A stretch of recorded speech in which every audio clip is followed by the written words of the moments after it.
I always enjoyed creating, writing pieces when I was very young, and improvised. I loved improvising, much to the despair of my mother, who always thought I should be doing something useful, like actually practicing. And it was after university, after music college, and after my children had reached teenage years, that I really became quite serious that I wanted to become a composer, or I wanted to just get on with composing.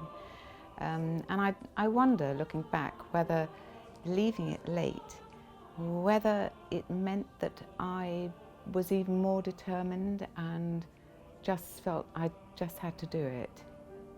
I suppose, like many composers, I read a lot.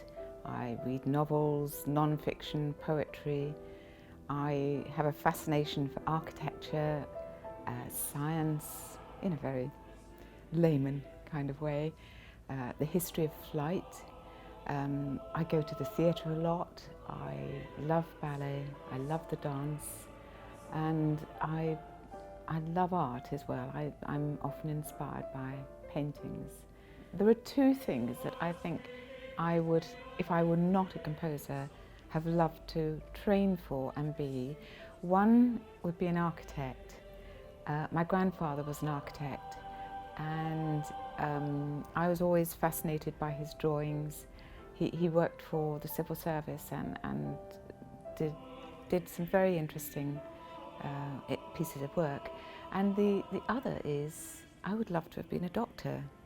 I'm fascinated by medical science and find I am always reading about the latest medical research into things. My son is a doctor, and I think my son always finds it very amusing when I use a medical term, when it's not pronounced quite right.